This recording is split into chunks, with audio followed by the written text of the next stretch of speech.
You to another Facebook and YouTube Live, and it's great to be with you tonight here on a Thursday evening. I'm coming at you from Andover, Minnesota, where we had a little snow today, but I just returned just about 5 days ago from the Georgia Gulf Coast, and that was a good thaw out as I spoke at the GAIN conference, the Georgia Association of Nurse Educators, and just want to give a shout out to all of those who attended that. The Southern hospitality was phenomenal, and just the warmth that I experienced for my presentations and just the chance to meet you all. So thank you so much.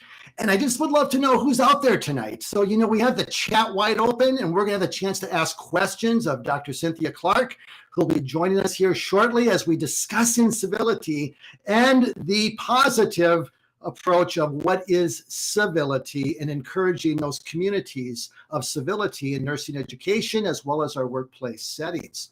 So if you're checking this live stream out for the first time, the goal of this and why I come at you every other Thursday is to support the needs of educators in the trenches, to empower you with practical strategies to better prepare students for both practice and licensure. And as we look at the need to really radically transform nursing education, I'm a real torchbearer for Dr. Patricia Benner and her work from educating nurses. And as we look at the need to radically transform nursing education, I believe it comes when we begin to change the paradigm of not just preparing students for licensure, but preparing them for practice. And my name is Keith. We haven't met yet. I am the founder of Keith RN, and it's a resource that empowers educators to be change agents by transforming how nursing is taught, so our students develop clinical judgment required for safe practice and licensure. I've developed a number of innovative tools and resources to practice clinical judgment skills that simulate clinical practice. And so if you're not familiar with my work, I just want to kind of throw out my website that you can check out and go to that when you get a chance. I also just want to let you know that we've got Timothy Frank, got Tim here, and Melissa from Michigan. Great to have you with us tonight. And I also just want to throw out there that, last 2 weeks ago, we had Dr. Christy Glessman, who talked about strengthening student success and how we can really strengthen, and retain the students that are in our program. And if you missed that presentation, I just want to throw this in the chat that that presentation lives on my YouTube channel, Think Like a Nurse, and that can be accessed easily there. I also want to give a shout out that there is a Facebook group out there for every nurse educator I'd love you to be a part of, and it's called Teachers Transforming Nursing Education. Now, I'm not a huge Facebook person, but this group is a resource that there's over 10,000 educators in this group I'm the admin for. And I just want to throw the name out there. I don't have the link, but if you just go to Facebook and access this link, there's a community where you can answer and ask any question and be a part of just, getting the support in that community of civility and community that we really all need within nursing education. Before I introduce Dr. Cindy Clark, I want to just briefly kind of highlight why her presentation here today is so important. When we look at the need to develop holistic clinical judgment, just like we as nurses provide holistic care, which is caring for the body, the soul, and the spirit. Holistic clinical judgment isn't just the thinking like a nurse. We have to help our students care and act like nurses as well. And so as we look at today's topic of caring as well as civility, it really lays the foundation that everything is built upon with our students. Think of your students as kind of like a house, a simple metaphorical house. It's got to have a foundation, and that foundation has got to be grounded in civility, caring, professional identity, and what it really means to be a nurse, and to really live out those values and identifying those values in our practice. And so I'm really excited to have Dr. Cynthia Clark. I'm just going to kind of, when I look at educators who've influenced me in my journey, Dr. Patricia Benner, Dr. Chris Tanner, and Dr. Cindy Clark is one of the top three that have really laid a foundation in my journey and helping me to really understand some of the pain that I've experienced as both a nurse educator as well as a nurse in practice, of the pain of incivility and how it almost took me out. And her body of work has encouraged and inspired me. And so we're not going to talk about, incivility is kind of the dark kind of elephant in the room that's all too present in a lot of programs. But what I love about Dr. Clark is that she emphasizes civility. And we're going to go deep on that today and talk about what that is and how we as educators can really role model that and live that out for our students so that they are part of the needed change. And so without further ado, I'm going to introduce Dr. Cindy Clark. And Cynthia Clark is the founder of Civility Matters. She's a professor emeritus at Boise State University, where she still lives in Idaho, and an award-winning scholar, author, and educator. She is a prestigious fellow in the American Academy of Nursing, the NLN Academy of Education, and co-chaired the American Nurses Association professional panel on incivility, bullying, and workplace violence. Dr. Clark is best known for her groundbreaking work on fostering civility in healthy work and learning environments around the world. And she's also received numerous awards for teaching, service, and research. And her presentations number in the hundreds, and I think her journal articles maybe over 100. She's got a lot, and we'll let her discuss that. But an incredible scholar and researcher on the topic of civility and what that looks like. And so tonight we're going to discuss as well. She has a new book, Core Competencies of Civility for Nursing and Healthcare, which emphasizes achieving and mastering individual and organizational civility using resources, personal stories, illustrations, and reflective activities, as well as practical tools to help us as educators, and especially our academic settings, really create a healthy work environment. So if we were in an auditorium, we would say, let's have a round of applause for Dr. Cynthia Clark. And Cynthia, you have been you've been very busy, and I want to thank you again for taking time out of your schedule to join us here tonight. You're a big deal. And I just want to thank you for coming and joining me tonight. And really, I really want this to be a dialogue with our audience tonight. And so, we have the chat wide open. And so we're going to be, as we talk about civility and creating these communities, we want to dialogue with our audience. And so if you've got questions as they come up, we're going to go there, and feel free to just put those in. And as we have an ability to jump in, we're going to do that. And so anyways, Dr. Clark, thank you for joining us. And certainly my pleasure. Thank you so much. Yeah. So happy to be here tonight. Thanks for the opportunity. You're welcome. I've been looking forward and getting very eager to be part of the Keith RN Facebook Live series. And it's an honor. It's really an honor to be with you. And I just wanted to give a shout out to all the listeners, most of whom I believe are nurse educators, toiling and fighting the good fight every single day. And I just want to honor what you're doing and just really thank you so much for your contributions as you prepare our learners for practice. And so the work you do is just so immensely important. So my hat's off to you, and thank you for having me. Yes, indeed. I just, when we look at, usually a why. When we look at our journey, we're both kind of at the tail end of our careers. We're not, and what that looks like. But, for me, there's a reason that I'm passionate about practice readiness and clinical judgment and developing that. And there's also a why for you. And, as far as your passion for creating, civility in our profession and leavening that into any workplace setting. It's bigger than just nursing education, but I would just like you to briefly share so our audience understands, who may not be familiar with your work. Cindy, what is it that's influenced you to pursue this passionately for your life work? Yeah, sometimes I joke and say I think I was born to do this work. I sometimes Absolutely. think that my trajectory goes all the way back to day one. But when I really think about, what really lit my fire, what really got me passionate about this topic is my early clinical work, actually, where I worked as a behavioral health nurse. I specialized in adolescent health and adolescent mental health. And within that specialty, I had subspecialties around violence prevention. So doing a lot of group therapies with kids, one-to-ones, multifamily groups, all kinds of different ways of trying to understand and get to the core of why people do what we do. Why do we behave in the ways that we behave?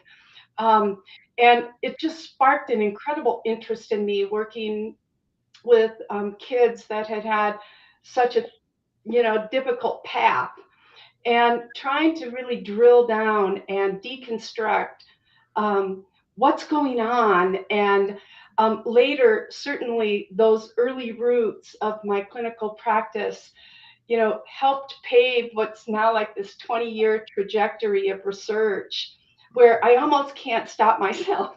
It's kind of like I wake up some mornings recognizing that must have had a thought during the night and jot it down. So when you talk about a why, and I'm a big believer in that. And I know tonight we're talking about my book, and that's one of the areas in the book is how do we really discover our personal, professional vision of our future and why we do what we do.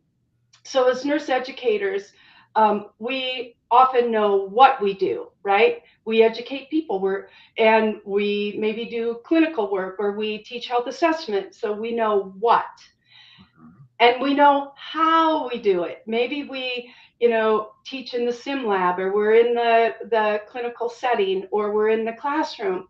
So we know how we do it, but we got to figure out why we do it. And that needs to transcend pretty much everything we do when we really can discover and live out our why. So my why goes something like this: to lead, inspire, champion civility, inclusivity, and belonging around the world. So thinking big. This is about the whole wide world, to have an impact on the people and the creatures and the things and the elements in it so that we all can prosper. And that's my why. And so when you look at Cindy, like everything else, we need to define our terms. It's like for me in my pond, critical thinking, clinical reasoning, clinical judgment need to be defined accurately so we understand it and then can teach it. And in the same way, when it comes to civility, when it comes to incivility, we need to correctly and concisely define our terms. And so I would just like you to kind of, from your body of work, and you did a recent concept analysis, I put a couple of articles that you have published in the last year. So you're a prolific researcher. Do you even have a number of how many articles you've published, Cindy, in the last? I've never really counted them up. I know it's probably over 100. I love to write. I just absolutely love to write. And in some ways, I write almost every day. So, yeah, so you've posted a couple of those papers. And I do want to say that the two that I've given you to post are free access up until a certain amount of time. And I think it's probably in that. So I just want to thank the publishers of both of those journals, Nursing Outlook and Nurse Educator, for making that available for free. That's pretty awesome. But you mentioned the concept analysis. Oh, wow. That was just an incredible amount of work. And I want to take my hat off to my research team that I worked with, and that's Dr. Karen Gorton and a PhD student still in her program, and that's Amanda Bentley. And what we decided to do is I had published a concept analysis back in 2008 with a colleague. It was the first one done on civility, and here it was like 2000, 2001, and I'm like, you know what? I'm sure things have changed since 2008. And so we did this, and I think most of the listeners have done a concept analysis. So, it's very labor intensive, it's time intensive. Sometimes you just want to go, I don't want to do this anymore, because it's such a lot of work. But what we discovered, and the concept analysis, by the way, was quite an international focus because we had about 17 or 18 countries, scholars from 17 or 18 countries weighing in on what is civility, what does it mean, why does it matter. And so one of the goals of a concept analysis is to say, how are we going to define this concept? So our operational definition of that was something I was so gratified to see, that it affirmed what at least I have believed, and probably what lots of you believe, is that civility is a choice.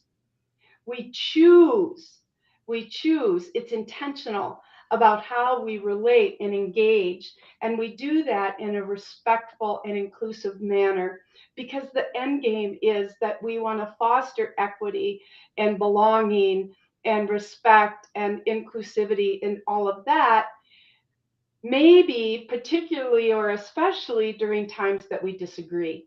Mm-hmm. So that's what we found, is that, I mean, and so much, much more. So I hope you'll download the paper and take a look at it. It's pretty dense reading, but it's really rich reading, and really did show that every single interaction, every single encounter that we have a choice about how we want to enter into that. So that's just a little tidbit Well, from. then let's define civility, Dr. Clark. Let's define what that is so that we know what choices we're making that are on the continuum of civility and not the dark side. Yeah, so some of the antecedents of that are that we, as I said, it's intentional. It's it's deliberate. We made a distinction between what is mere civility versus authentic civility. So mere civility, an example of that might be that I see something, maybe a colleague being demeaned or diminished or something like that, and I'm only being merely civil because I'm not engaging in the fray, but I'm not really authentically civil because I'm not stepping up and to be an upstander, to say something or do something, because when we stay silent, we condone that behavior. So, that's part of what we mean by civility.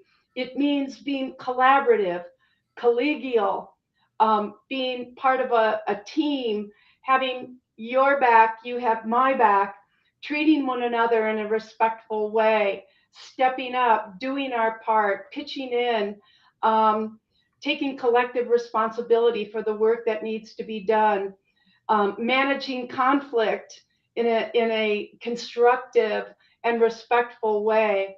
And as educators, when we extend that to our students and our learners, it really means that we're creating learning spaces, or what John Paltry likes to call brave spaces, where everyone feels productive and included. And it means for us as educators to avail ourselves and become master teachers, so that we can have student-centered philosophies and be skilled and schooled in the latest pedagogies. So those are some ways I would define how we can be civil with one another. And I would say too, I think you may have said it, but maybe not, but what about the importance of valuing the differences of each other, in the sense of just, sometimes in education, it's a group think. We all got to kind of think alike, and we got to be yes, we got to be on the same page, but we're all different. Dr. Clark is different than Keith, is different than everybody else. And it's like, sometimes we don't value those differences, Dr. Clark. Would you agree? Oh yeah, yes. And if I didn't say it, I sure meant to, because that's just part of the core essence of it.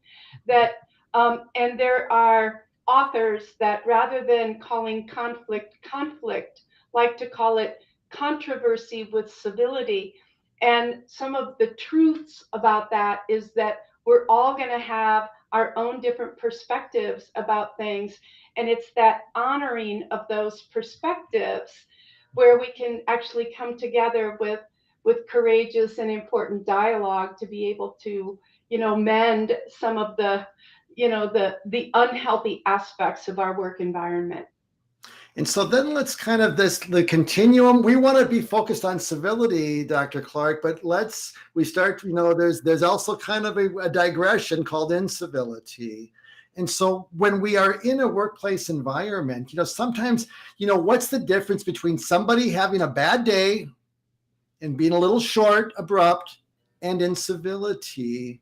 And how do we know kind of, what's those boundaries or those lines in the sand that are crossed, so that we as educators or nurses in practice or any workplace setting know that crossed the line, and we can really kind of call it for what it was. And I'd like your thoughts on that. Yeah, one of the first things I'll say about that, because I would like to talk about the continuum, because Yes, please do. I've updated, I created the continuum, gosh, back in 2009, and it's been pretty much revised. And so I do want to get to that in just a moment. But you're right. The first thing I want to say, though, is it's all about perception. What you perceive as an uncivil act may not be perceived by others as an uncivil act. So we have to understand that if it's your perception, so I may have no intent to insult you, yet I have done that because you have perceived maybe something I've said or done as insulting. Now, the only way I'm going to know that is if we have a conversation about that, if it niggles you enough that it's important for us to, as colleagues, come together and sort that out. So much of it is about how we perceive, as most things in life. To the point about the continuum. So a continuum that I've developed and is in the book that you mentioned earlier is, it's an illustration of lesser forms of workplace aggression, such as, a nonverbal, an eye roll, as an example, walking away before a conversation is over, arm waving, any number of ways that we nonverbally say things, um, or don't say things, but we're saying them, right? And so we progress from these nonverbals to things like bullying and workplace mobbing and threats and intimidation, all the way to the end of that continuum, which I call tragedy, which would be something like a hospital or a campus shooting.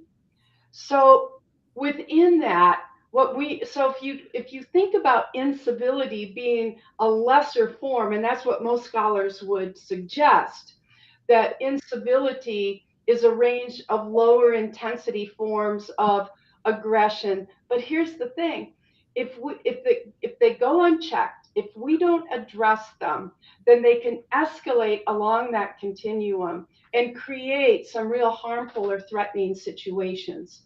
So, and we have a lot of behaviors occurring in our workplaces that are really causing a lot of not only physical but psychological distress, as well as emotional, spiritual, in some cases, even financial stress, if the person um, may be losing money to an attorney, direct or indirect costs trying to deal with that, or any number of ways that these behaviors can impact us in every sphere of wellness.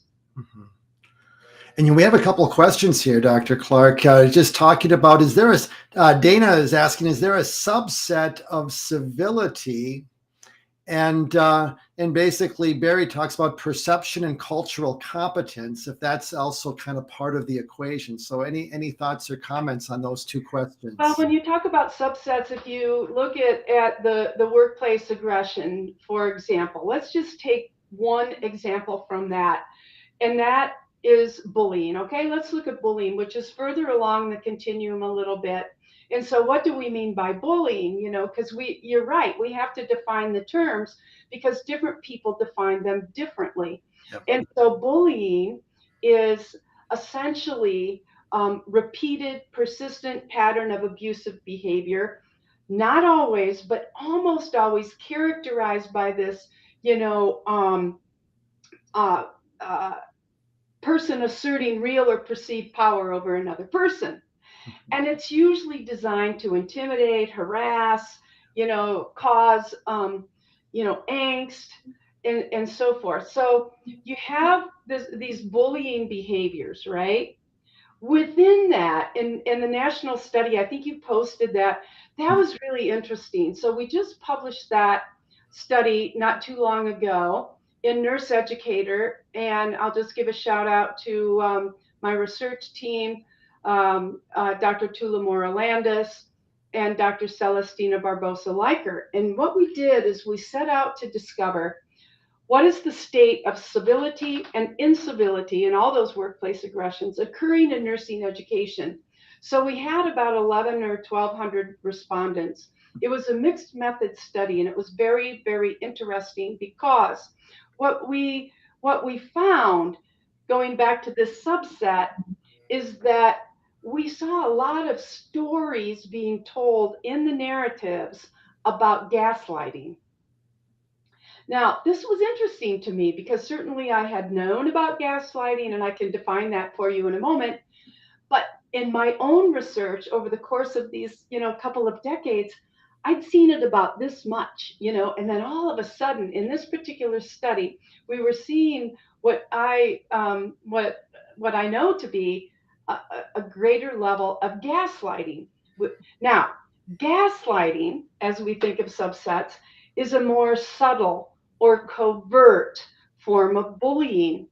Now, if you're a movie buff, you might remember it was initially a play and then a movie in the 1940s. So if you're an old movie buff, there was a psychological thriller called Gaslight. And it was called Gaslight because the husband was dimming the lights to drive his wife crazy. And so essentially, what he was doing, he was using emotional abuse and manipulation to convince his wife that she's losing her mind. So, like, he would turn down the lights. She would question, no, no, no, the lights haven't been turned down. That's how they always are. No, I didn't move the furniture. No, that's how it's always been. So, in a workplace, you will see that where gaslighters try to use different kinds of strategies or techniques where they make us question our own reality. They distort the truth, they rewrite the reality, they sow these little seeds of doubt and confusion, and they make us wonder, am I losing it here?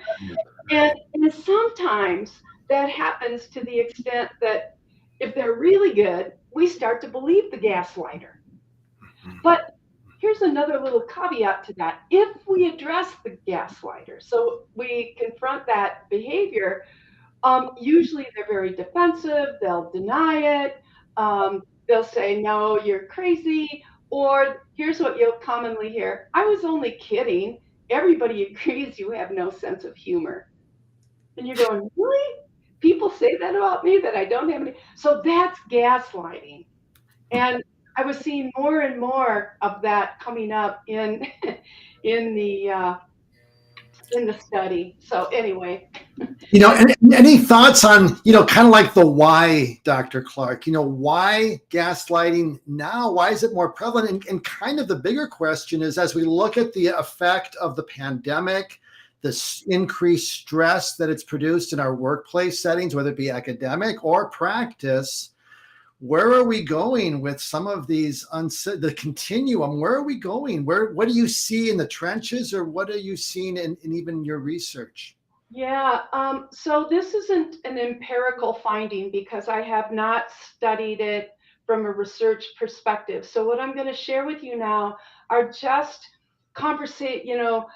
themes of conversations that I have had with people across the country, and in some cases, in other countries. But sticking with the United States, what we saw, again, this is not empirically tested, but what we saw when the pandemic hit in March 2020, it really was all hands on deck. We had never seen anything like this before. And even though we had to pivot abruptly, whether we were on the front lines, in our practice settings, or we were in our classrooms going completely remote, whatever we were doing, what we saw is that this increase in an esprit de corps. I've got this. I'm going to help you. You're going to help me. But over time, and we do have good data about the level of stress that people are under. So the incredible amount of stress, and I could give you a few key examples in a moment from a series of Stress in America reports that the American Psychological Association has done. But at any rate, as things became harder and look like things aren't really going to go away immediately, we saw our workplaces, our workspaces, our learning environments began to go downhill a little bit and becoming more uncivil, because there is such an undeniable link between stress and incivility. Now, it's not an excuse, obviously, but it's a fact that there's levels of stress and burnout to the extent that people are behaving in ways they might not otherwise behave. Right. And that's happening in practice too. Yeah. And, it's kind of like, Kim comments that, there's so much more stress than even 3 years ago when she studied incivility for her doctorate. And Sophia says, I don't know if she's an educator, I'm ready to quit, and says it's the worst I've seen in years. So I'm assuming she's an educator. You can clarify that, Sophia, but it's like, Dr. Clark, as you see this, as you see the effects of not only incivility, but the stress and, even the incivility, we haven't even talked about incivility with students. I don't know if we want to go there, but, that creates its own stress as well. And it's like, what would you say to those educators like Sophia, who's saying, I've been an educator for 26 years and I'm kind of done with that. What are your thoughts, or how do we begin? And, we're going to get into kind of like talking about your book and just some of the principles that I think are very powerful and practical. But how would you lead into that? What would you say to Sophia if you were speaking to her? Yeah, well, I would say we need you more than ever. But I would also say I understand. Um, it's very challenging right now. But I believe there are ways, and as you said, there are lots of strategies that I've written about. But at the end of the day, I remember being a very young nurse in my early practice, where one of my mentors once said that the things that really matter are the 3 R's. And I really thought that, what are you talking about? Because most believe that the 3 R's are reading, writing, and arithmetic, right? And she said, no, the 3 R's are relationships, relationships, and relationships. That at the end of the day, That's right. we need to take care of one another. We all have a story to tell. Many of us have very difficult situations that we're coping with. And I think sometimes we're hesitant to reach out and ask for the help that we need. But I would encourage us to, share our stories, to reach out, to show each other a little bit of grace, particularly when things are quite stressful. Um, but we can ill afford to lose folks like Sophia and others, Yeah. because I don't know if any of you have read the report that just came out recently from McKinsey and Company. I know the ANA posted it. I believe it was the ANA posted some of the findings, but that 30% of our direct care nurses are saying they want to leave the bedside. They're just done.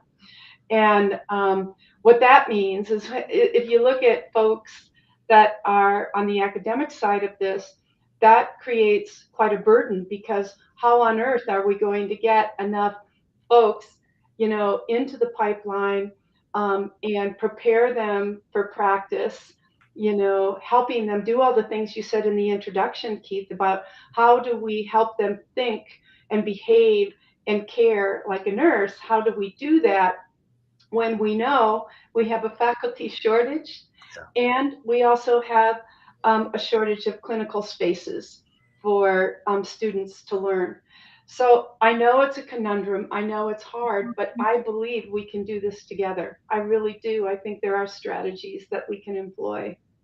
And so let's, we got a lot of questions and we're going to get to those. So keep posting them. But I want to get a sense because I want you to start kind of just, you wrote a new book, Dr. Clark, and your prior two books with Sigma were about, about civility and nursing education. And this book is on core competencies. I don't know if you took the clue from the AACN and the competencies, but it's like, I love competencies and it's like, I think it's practical, but tell us about what's different about this book for those that may have purchased your prior work. What's different and what's really kind of, as we look at the big picture problem, because it's like, Dr. Clark, we got to pray the serenity prayer. There are things that we can't change. Yeah. There are things we can change. And yeah. so as you look at it, I just love you to, I would just value your thoughts as far as just tell us a brief overview of just some of the principles that you are new to those of you that are familiar with your work and your other books. Well, oh my gosh, this book, I love this book. I do too. I do too. I love reading. It was really, it was meant to be written, and I really wanted to write it. It's been in my head for a couple of years, and what I wanted to do is write a book on this topic for every nurse everywhere. Yes, I'm passionate about nursing education. I was a nurse educator for many, many years. I guess I still am. But I so strongly believe in the collective voice of nurses around the world, which is why I went with Sigma. Their international scope, their international honor society for nurses. And what the book does that I'm really excited about is that so it's got 12 chapters. The first two chapters really just lay the groundwork. What is civility? What is incivility? Why do these things matter? How are they disrupting and corrupting our workplaces and in learning environments and really society? And then the next I think 5 chapters maybe, really hone in on the individual competencies. So what can we do as individuals to improve civility wherever we are? Mm-hmm. And then the last chapters have to do with, okay, what is the organizational or systemic approach to this? And so that's kind of how the book's laid out. Mm-hmm. So some of the core competencies as individuals, number one is we need to become more self-aware of how we come across to one another, how we interact with people, and really look at ourselves. And that's hard to do, and no matter how civil or respectful we think we are, we can always do better. Yeah, that's right. That's right. So, and then of course there are lots of other core competencies, but that's the first one that I outline in the book.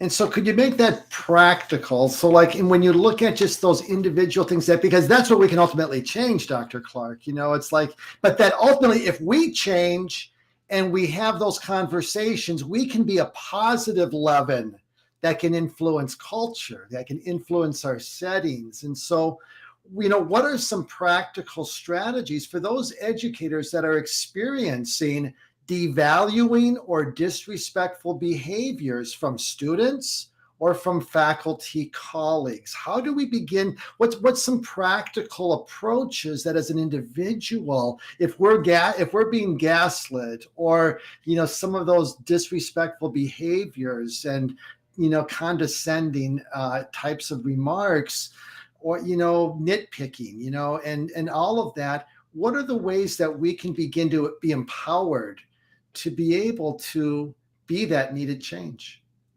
Yeah. So there are several resources provided in order for us to take that candid look at ourselves. But remember, we're better at, we think we're better than we normally are. Like if I do, for example, the Everyday Civility Index, which is a way of sort of self-assessing, how civil am I might come out with one score, but if you, my trusted colleague, do the civility index on me, on your perceptions of me, it might go like that, right? Yeah, Or it might go like that. We don't know. So several nurses, particularly in practice, have said what they're doing is using some of the tools that I've created to have like 360s. So they might have the index as one example done by several teammates, and so they can get a sense of how they're coming across to other people. One of the clearest ways is for us to be role models. And I always say, we're all role models, but what are we role modeling? that's What right. are we role modeling? Are we role modeling the attributes and qualities of an ethical, responsible, principled person? Um, are we inviting other points of view and honoring those other points of view? So one is role modeling. But I know if there are, and I think there's a couple folks that know my work, they hear me often talk about how absolutely essential that if you do nothing else in your workplace, it's very important that you develop, you can call it all any number of things, a civility charter, a commitment to coworker, coworker agreements, whatever that is, with working and functional norms about how we agree to interact with one another within our work settings. And as a professor, I normed with my students since probably 2005, co-creating norms of how we each want to interact with each other in this learning environment so that it can be inclusive, so it can be engaged, so people feel like they are empowered to share their perspective. So that's what, I think I offer a couple of ways to be able to do that. How do you do those norms? But that I think is absolutely essential. Yeah. And I also really like your principle that you brought out. I never heard it before. I love the golden rule because you know what that is. Doing to others what you would want them to do to you. But you talk about the platinum rule. And I said, Yeah, well, platinum is yeah. usually more valuable metal. Okay, let's see if we're going to raise the bar. So I want you to explain the platinum rule Okay. and how that applies to this civility incivility continuum and how it can make a difference. Yeah, that's a great question. And so I'll just tell you a teeny tiny backstory. So I just mentioned that that I always like to co-create norms with my students. I did it in my classes. I also did it in clinical. And I also, just about everything I do today, whether I'm in my research teams, whether I'm in my writing collaboratives, sitting down and forging that charter to say, how are we going to interact and be with one another is so essential. Well, anyway, one day, so with that in mind, one day I'm co creating norms with my students, first day of class. And one student said, I think we should have a norm that emphasizes the golden rule. Now, if you're like me, you have learners from all generations. So I says, does everybody know what the golden rule is? And one student said, yeah, the golden rule, that's doing unto others as you would have them do unto you. And this other student's like, yeah, well, I think we should do the platinum rule. And I said, is that a thing? And he said, yeah, it's different. It's doing unto others as they would want done unto them. Because It's very different because we're all different. And so what you, Keith, might want done unto you might be different than I want done unto me. So while the golden rule is great, it has its limitations because we're all different. But when we follow the platinum rule, we're more apt to do what that person wants rather than the golden rule. So that's how that's what that is. And And I you know guess what? it's a thing. And what I like about that, Dr. Clark, what I thought about, I had to read it twice and says, you know what really is the power of the platinum rule? That it forces us to really to empathize. It's really the essence of empathy, to identify and to put yourself in their shoes. What do they need? Not necessarily what I think they need, but what kind of putting yourself in their limited, to get inside their skin. And that empathy that is powerful. It's part of our profession. It's a way that we can practically demonstrate that empathy by living that out. Yeah, I love that insight because that's I talk about in one of the chapters mastering the fundamentals of civility. And so you say, well, what are the fundamental, not the core competencies, Okay. but one of the core competencies is mastering the fundamentals. So you say, well, what are the fundamentals? One of them is expressing and conveying empathy, Mhm. which you just nailed down. Another is listening well. Mhm.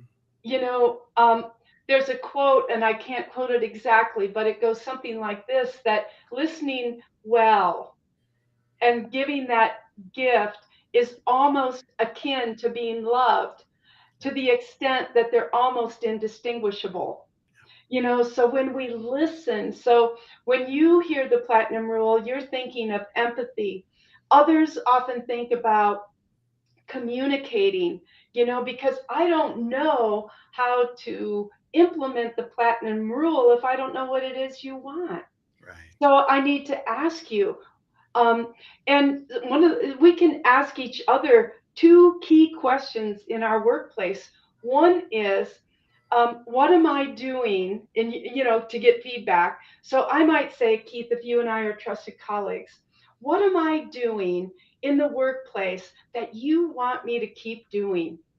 um, what is it that I do that brings positivity and joy to the workplace, Mhm. and asking, what do I need to do more of that I'm not doing? In other words, that gives the other person an opportunity to say, I wish you would do X more often, rather than you don't do enough. You don't, it's not finger pointing, it's just an exchange of ideas and dialogue. And these principles, Dr. Clark, are so foundational to just healthy relationships. So when you talk about the R's, like with a husband, wife, or your significant others, whatever that is, it's like these are just principles of being that you just want to live out to have a good, healthy relationship. And we need to extend those same principles to those we work with. Now, Yeah, this is the problem, though, that even when you look at how do we advocate for ourselves, when we basically are in a place where there is kind of that bully in the environment, and it's kind of like how do we begin to, yes, we can role model, we can do all these things, but it's like when there's forces beyond our control that are coming our way, and I think this is what a lot of us experience from our students, from other faculty. How can we basically be advocate for ourselves in a healthy way when we experience that workplace aggression coming towards us? yeah. So a lot of things come to mind. First of all, one of the things I lay out in the book, and this is more organizationally focused, but the first step of the pathway for fostering organizational civility is getting leadership on board. And without, and I'm talking mostly, certainly we're all leaders, so I don't disregard that. What I'm suggesting that in this case, if we're really going to transform a workplace, we've got to have, if we're in an academic setting, our deans, our directors, our BPs, our provosts, others on board that believe that this is the essence of what we need to be doing to create healthy work environments. They have a broader scope of influence. They have, a keen sense of what the dynamics are institutionally, and they have the ability to resource us, whether it's time, human resources, technology, whatever those resources might be, in order to transform that workplace. One of the major resources that all of us need, and I'll tell you where I spend a good deal of my time when I'm working with groups, either in practice, academia, and by the way, I do even stuff in the community now because businesses are struggling too. You know, you've heard of the great resignation, how do we manage without a workforce with soaring prices and short supplies? So there's a lot of stuff going on and happening, but the area I spend a good deal of my time are effective communication and conflict negotiation. And my favorite strategy to use, of course, is cognitive rehearsal, because talking about it is not going to do it. No. We have to practice it and practice it some more, doing, helping our students as well in our sim labs. And I never had the opportunity to get much real estate in the sim lab for the kind of work I want to do. You can do it in your large classroom, large or small, creating role plays, teaching students and ourselves how to use evidence-based frameworks to be able to tee up and start a conversation in a way that is more likely to go well. And debriefing that and then doing it again and again and again, so that it's almost like the same muscle memory we have when we do a psychomotor skill over and over and over again. So those are the areas I think, people say, oh, those are the soft skills of nursing. I say, are you kidding me? Those are the power skills of nursing. That's right. Those are the ones we absolutely need to hone and master. Because we know, just read any Joint Commission report, poor communication is right up there in terms of near misses, patient death, mortality, you name it. So anyway, I got carried away there, but I think these are such essential skills that we disregard often because we see them as soft or less necessary. Yeah.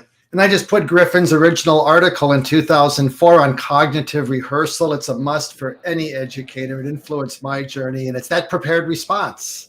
And basically having a direct, respectful, prepared response when it comes your way. It usually comes more than once, Dr. Clark. It's a Oh pattern. yeah. So it's going to come again. And some It, of us will say, boy, I wish I would have said that on the way yeah. home. But you usually will get a second chance. So having that prepared response. But you know what I'd love to do here, Dr. Clark, in the last few minutes here is that we've got a handful of questions I do want to get to because these are really powerful and I think some of the common themes. And so I'm just going to kind of I'm just going to go through here and just kind of see where I want to start here. There's a lot here. When I look at, let me just go. Here's a very common problem. Dana's asking, what can we do with nurses who eat their young, and why do new grads need to prove themselves versus support, and how can we educate students to transition to practice effectively? Okay, Boy, well, that's a loaded question. It's a good question. it's a really good question. I can tell you that I actually, um, I was so struck by that same question years ago.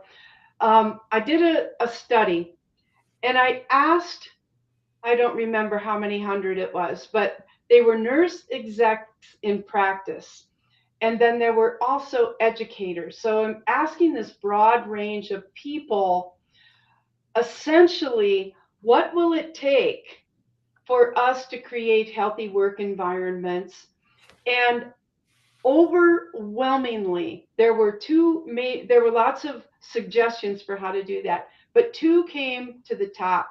One is that the leadership from the institute from each institution. So a college or university with the practice leadership need to sit down and really think through and talk about what is our vision, our collective vision and mission for creating healthy work environments as we educate our learners to be able to do that.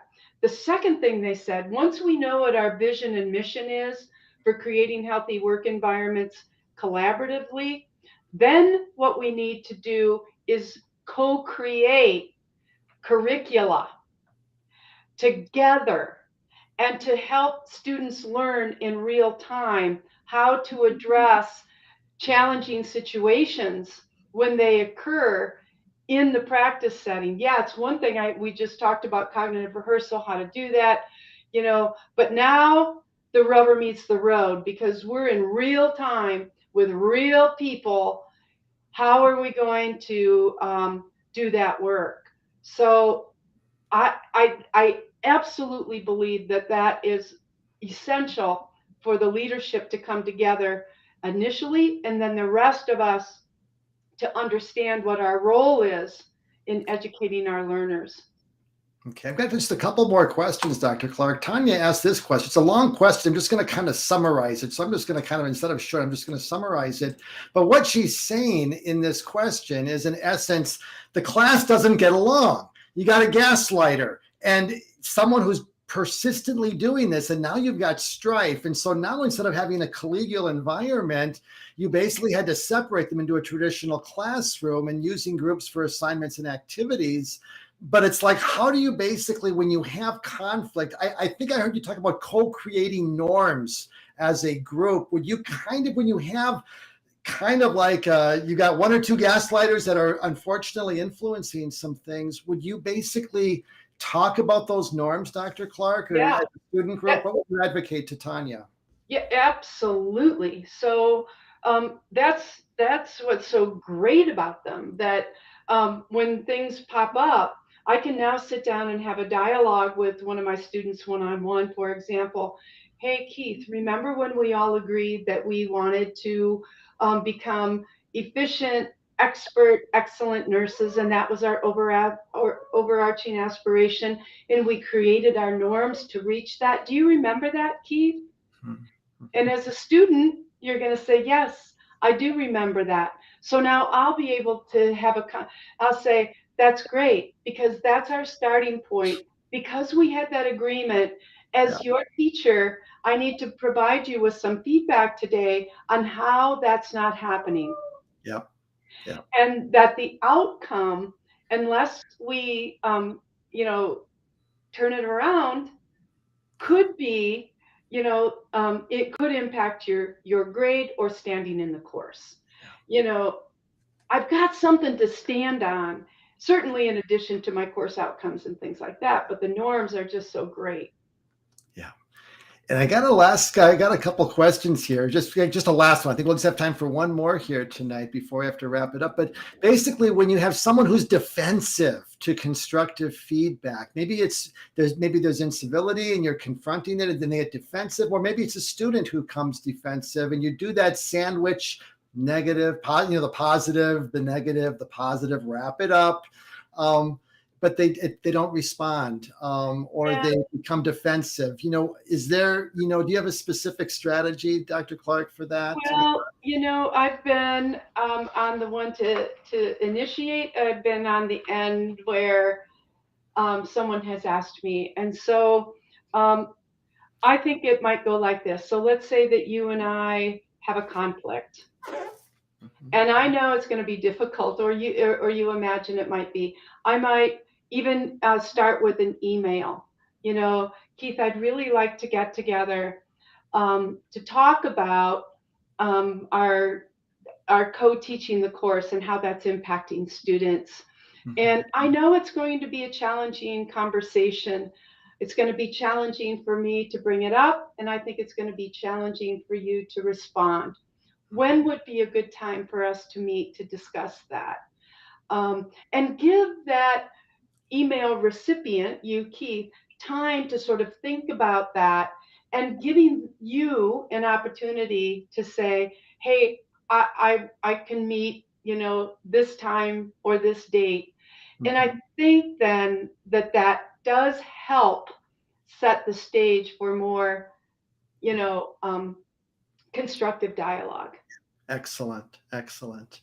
Just my last question, Dr. Clark, is that you were gracious enough to.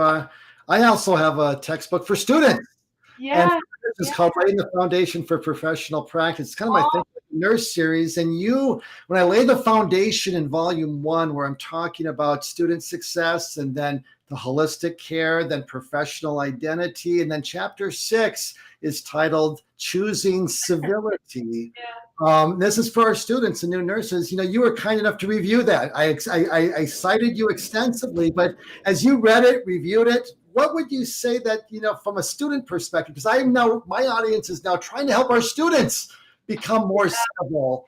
Oh What did gosh. you take away from that? Or what do you think that students would find helpful that, would be a helpful resource for our new nurses in practice? Yeah, so what a great book it is, and congratulations on publishing that. I have my copy. Oh, here it is. And I think I signed it because Just you were a happened to be contributor.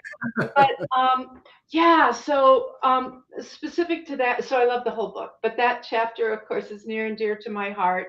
Yeah. And I would say that it's all great and students will learn, but I think there were a couple pieces that were like my favorite.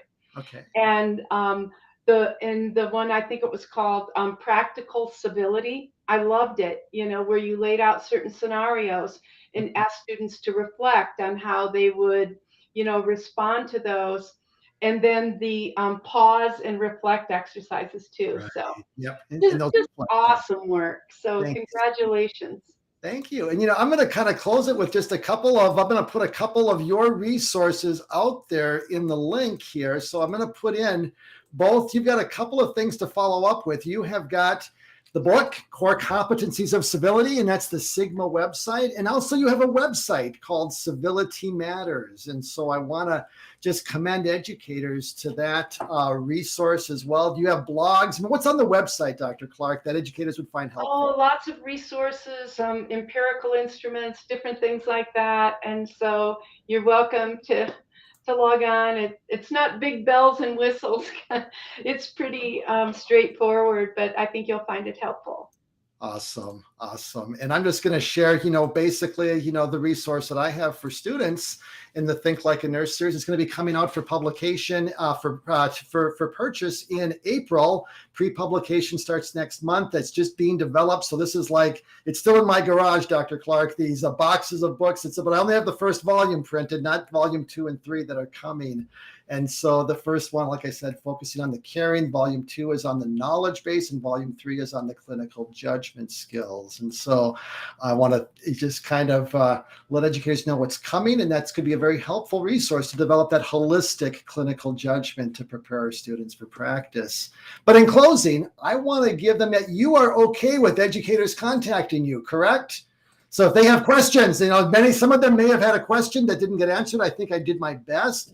But I have your email, Dr. Clark, and I know that you have been so responsive to my inquiries and just my kind of questions. And I know that you're available, like I am, to anyone who has a question or a need. And so I've got your email here. And I just want to close it with just what would be your closing pearl? There's a lot of educators out there who are discouraged, stressed, tired, weary. But you know what? There's a reason you're an educator. This is not by chance. And it's like, what would be as you look at the big picture of kind of some of the cauldron that we're sometimes in nursing education, what are some closing thoughts that you just like to leave our audience with? I got to tell you, I think we need to take care of ourselves. I think each of us needs to engage in, whatever helps us stay well and, heightens our personal and professional wellness. I think we need to reach out to one another. I think, as I said earlier, give each other a little bit of grace. Yeah. Learn to be patient if we can. Lift each other up. I often say that a rising tide lifts all boats. And so if I can lift you up, I'm going to do that. I heard a quote recently that said, we're writing history right now, and we hold the pen, and we can be the heroes in this story. So we get to be the heroes, but we can't do it alone. We need to do it together. Right. So I just firmly believe that we're gonna turn this ship around, and it's gonna take all of us. So I just want to thank you again for all you're doing, all Thank you. of you. So thank you very much. And it's been a pleasure to have you with us, and we'll have you again. I'm sure you'll have another article, another book in maybe 3 or 4 years, but regardless, you always bring something that is so relevant to all of us. And I would just kind of close that, and because what you spoke to my heart in your book was the importance of gratitude. Yeah. The cup is, though it may seem half empty, if we can find those things that we can be thankful for, those little things that, in our life story, in our workplace settings, those little things are big things. And gratitude can keep us grounded and can keep us engaged in regardless of the challenges we face. And that's what I've learned. Well put. All right, Dr. Clark, thank you so much. And in 2 weeks, I'll join you all again, and we'll talk about critical thinking and pathophysiology and developing that clinical judgment. And we'll see you then. Until then, have a great week, and thank you for your time and joining us today. Thanks so much. Thanks.